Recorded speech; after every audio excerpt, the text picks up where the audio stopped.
Yo, what is going on YouTube? I am Germ here, and the series is over. After all the trash talk, all the storylines, everything going into the G2 versus Vitality matchup, the first series or the first games between Perkz and G2 that actually mattered. Obviously, there were some spring split regular season games and stuff like that, but we got deprived of the games that mattered at MSI. We got deprived of the games that mattered at Worlds. Between Cloud9 and G2 potentially. But we finally got to see Perkz and G2 match up against each other on the big stage. And I know I was talking about yesterday how I expected to see some, Perkz playoff buff, like everyone had been talking about. It seems like Perkz, for whatever reason, has just always had that plot armor. He's just always annoying. He's always there. He's always just a thorn in everyone's side, and especially in a series like this where it would have just been too great. It would have been too perfect to see Vitality after a pretty bad regular season, after a rough start to the playoffs, barely beating Excel,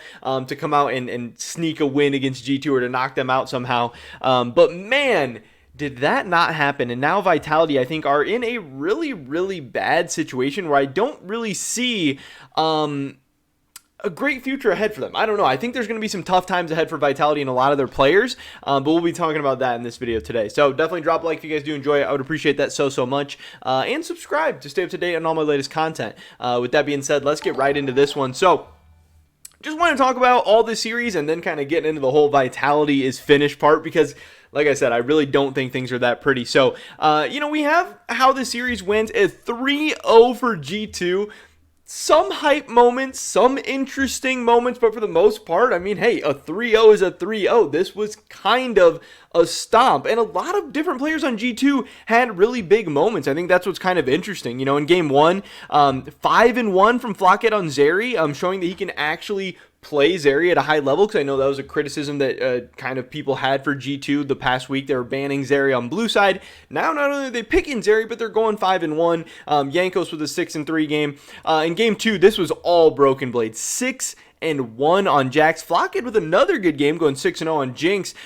Caps, kind of ran it down in this one. He goes 2-5 on Sylas and had some rough moments here and there. But again, BB and Flocket stepping up really, really big for them. And then obviously in game three, we had another 6-0. I didn't know if I was reading it right. Another 6-0 game from Flocket. BB a little bit more quiet in this one. Caps 2-1-7. Targamas 0-4-10. Kind of an interesting series. And when you're looking at the Vitality side, they just don't operate as a team well together. It's not like anyone had so disgustingly terrible of a series. Like I think Labrov is kind of getting the blunt of the criticism right now. He definitely didn't play amazing. I don't think Alphari played amazing either, but obviously all these players are talented. Even Labrov, he's pretty good. There's not like a clear upgrade in support out there to be had for Vitality. Alphari, I know, has kind of been a guy who's been criticized a lot this season. Like, he gets all the CSD, he gets the big lane diff, but then he doesn't do anything with it.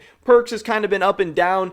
Self-Made has been really quiet in the early games throughout the season, but that's just kind of his style of playing for himself a little bit and then being a factor later on in the games. And then Carzzy, again, not his best season either, but Carzzy had a pretty good series. He was doing well overall, especially when a lot of people are critical with kind of their support play and saying that that's holding them back a little bit. But I don't know, just a really, really tough situation for Vitality. Again, they are this super team. Vitality has been trying to form a super team for many, many years now, and now they go out and they spent all this money.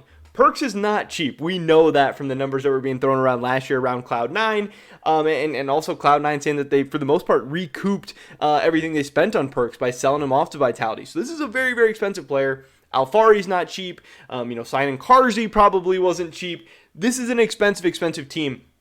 And to have, a 9-9 regular season record, and then to go into the playoffs, barely beat Excel 3-2, their first time making the playoffs ever, and then get 3-0'd by G2. Not just lose to G2, but to get 3-0'd by G2. Again, Vitality is spending all of this money on this roster, and they barely did better than they did last summer. Like last summer with a much cheaper team and a much worse team.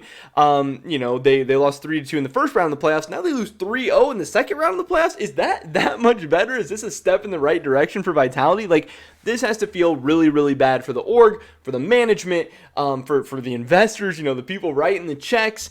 It's just really, really rough. And again, I don't know how or why things are going to get better for Vitality. When you take a look at things, they have their whole starting lineup. Labrov, Carzzy, Perkz, Selfmade, and Alphari locked up until 2024. They actually just recently got this deal for Selfmade done into 2024. And that's good and bad. I mean, it's good because you have so many options. You have the ability to hang on to all these players. Again, all 5 players are individually talented.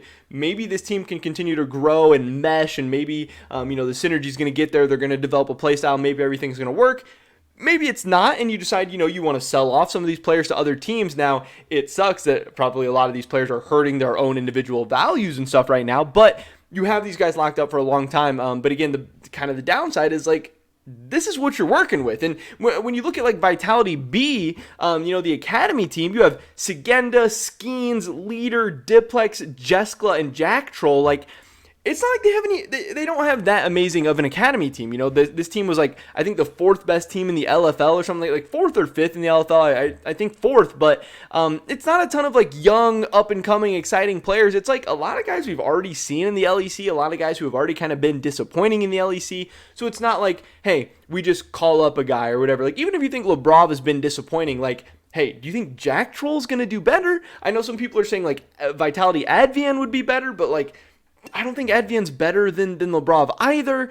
Some people think Alphari is maybe replaceable or whatever, but there's not a ton of great top lane options out there in Europe. So, what is Vitality going to do? I think this is really, really a mess. Maybe Prime Perkz, maybe Perkz at his best could carry a roster like this, but this isn't prime Perkz. I think Perkz actually did have, a pretty solid series against G2. Obviously, just looking at some of the score lines and stuff, a 4-2-3 on Akali. He had a 3-1-7 on Ahri, and then a 1-3-6 on LeBlanc. But this was a tough game, playing LeBlanc into Caps Lissandra as well. And even with his team getting 3-0'd, he was finding ways to be relevant. He was finding ways to make plays. He didn't, have an insane series or anything like that, but I thought Perkz was fine.